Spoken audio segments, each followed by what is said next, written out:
like raising every single expectation that you have. I really think that this is going to be the best year that Vector's ever had. So we have an all-time national record holder on the call right now. The longest standing record in company history. And I was just like, I know I can do better. There's no reason to think small at this point because everything is being blown out of the water right now.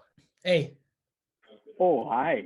We're already recording. Want to do an intro of our secret guest, and then I'll crop it. However, Lydia is our special guest today, as you know. She is a runner-up Miss Maryland, the number 3 branch manager in the entire Cutco company and world, in any company, I would probably argue. Right on.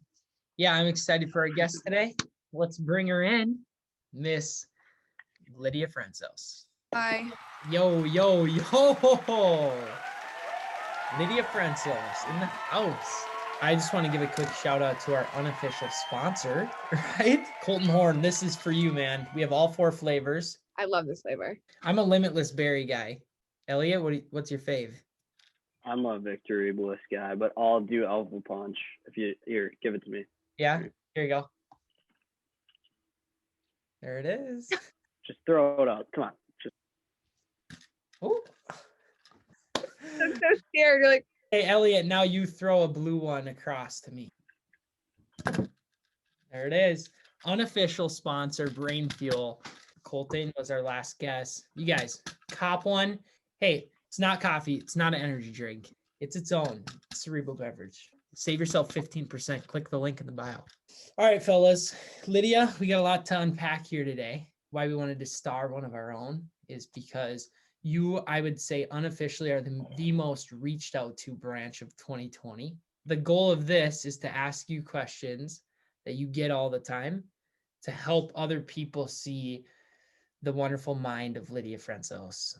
I just want to know, first and foremost, what made you decide to branch? I really wanted to branch because it was just this really cool opportunity to kind of build on my major, and I'm a psych major, so I love helping people and had no idea what I wanted to do with that. So branching was a great option for me. And through that first summer as a rep, I really loved when people were asking me questions and trying to get to know me and like kind of looking to me as that leader. The second time around, I'm just really competitive, and I was just like, I know I can do better. I grew up playing soccer. My dad's Hall of Fame athlete. What? I competitively. What sport? He's in swimming. Yeah, my uncle went to the Olympics too. So you were born into a high achievement per se. Yeah, and I was a competitively ranked national climber. I guess that kind of like kicked it off, like really got me itching to be recognized. Words of affirmation, is that your love language? It is. Ah, me too. Yeah, me too. Super high. Is it? Hey, viewers, hey, drop a comment. Let us know how Yeah, how much you love us. Come on.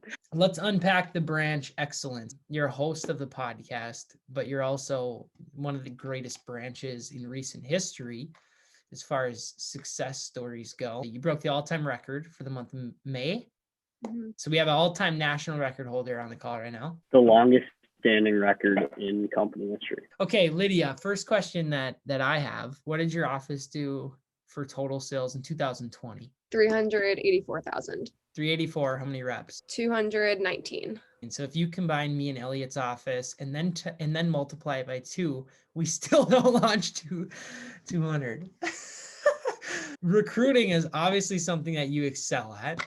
Do you know like branch rankings where that was at all? Second.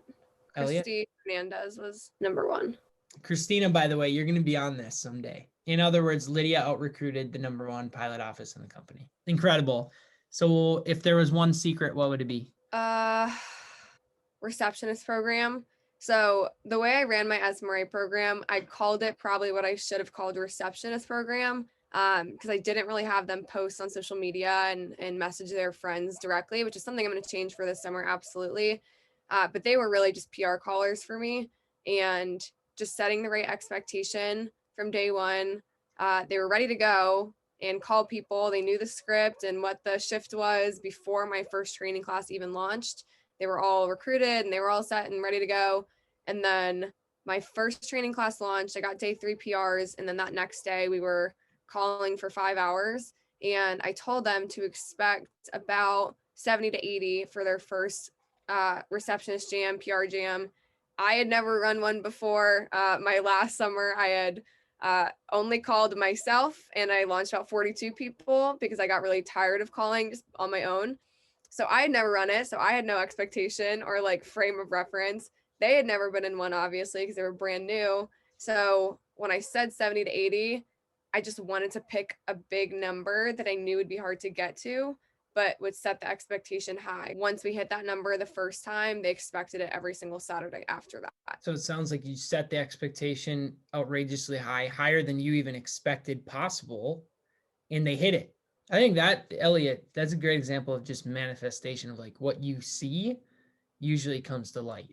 Also a testament just to the fact that it's always crazy until it isn't. If I didn't know someone launched 200 people, I would think that's literally absurd until I saw someone do it. Not super crazy anymore.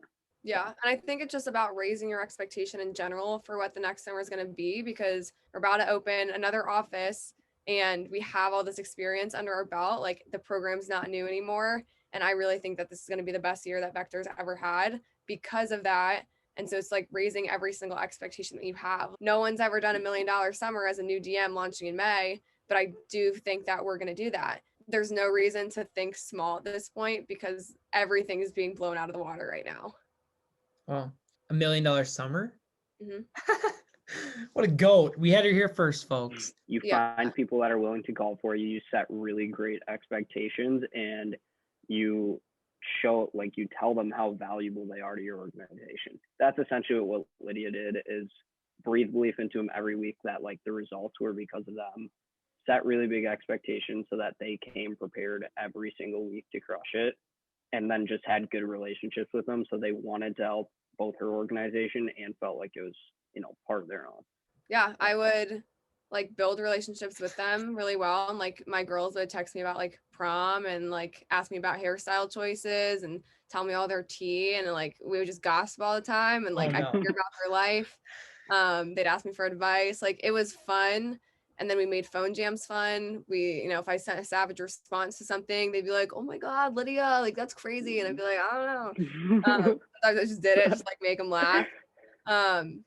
And then something like gift cards if they did something really cool and like got on dance team or graduated, like whatever it was. And then to the big nugget here, where a lot of managers, I'll speak for myself, treat their reps like their top reps, maybe their assistant managers, like they put their arms around and wrap around them, and their receptionists are just their callers. Where for you, it was you put your arms and your heart and an extra love on your callers because those were the people helping to build your empire. Yeah, that, and I just made it so they were really valued, and that's awesome. They knew the results that they were getting. And I was like, I would show them like our weekly report, like PR report for the region, be like, hey, like we're number one this week, set like 130 something PRs. That's because you guys, like I didn't do that. You guys handled all of that. Wow. We are number one for the week because of you guys. Like you're number one for the week. And I would take zero credit for it. And like they would feel really good about that. Elliot, you know what I'm hearing loud and clear? Where like we obviously, Vector, we have a team meeting. We celebrate the sales leaders. Lydia had that with callers and celebrated PR leaders and things. I just would never even thought of that. I feel like you were talking about putting your arms around your top reps. That's how we tried to build the business, was take our top reps, wrap our arms around them, show how much we appreciate them. She had these three receptionists that she wrapped her arms around to build the business with them. What a breakthrough I just had. You look at it this way, if you add individuals to your organization, this person might sell 20K in the summer. This person might sell 20K in the summer, 20K, 20K. That's 4 pillars you have your arms around. They create $80,000 of business for your office. But if you have 1 caller, 2 caller, 3 caller, 4 callers, they each recruit 10 people each. Now, instead of having 4 pillars that create $80,000, you have 40 reps from your 4 pillars. Those 40 reps create more, where your 4 pillars of reps can only create so much. Yeah, Elliot, I like that you said it's just as much their business as it is mine. And I think that's exactly how I made them feel. Because But that's what it is, right? Yeah. Yeah. it is. Did you do PCs with your callers? No, we would just kind of like talk for an hour after the PR jam because we always booked off 12 to 5 and we would always end up finishing early, like 3.5, 4 hours. And then once we hit 70, 80, whatever our goal was for the day, then I'd be like, cool, like you can hop off, you can stay on and talk. And like we'd always just end up staying an extra hour to just talk. You're just staring at you. That's awesome. So recreating the napkin talk through Zoom, like that part of the business isn't dead. It's just when you're done with your work, not clicking end meeting and just spending that extra time with the people who matter the most. Yeah. Special.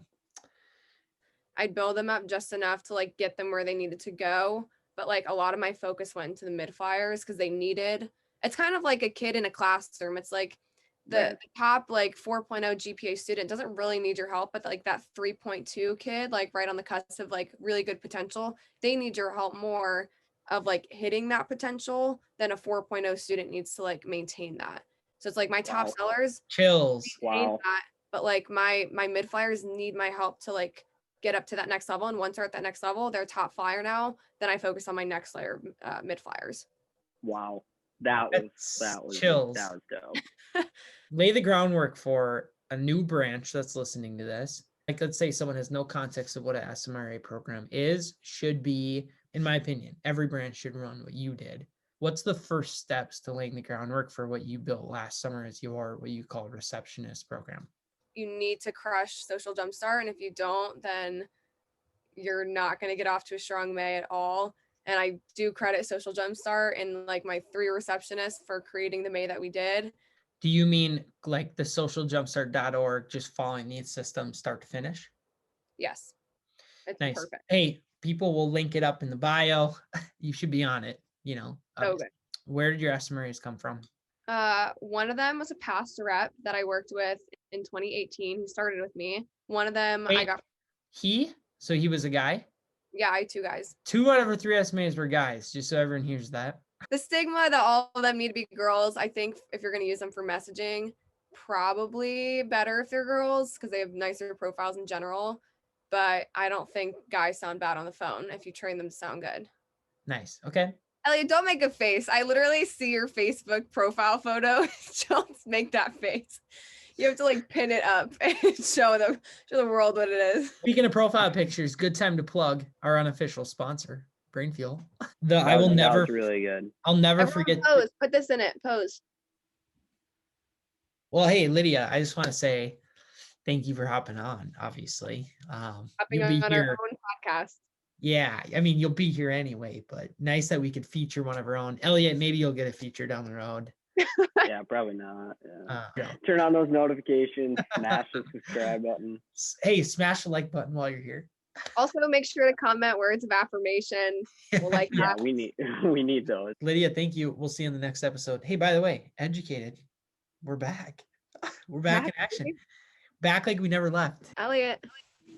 Oh. Nice.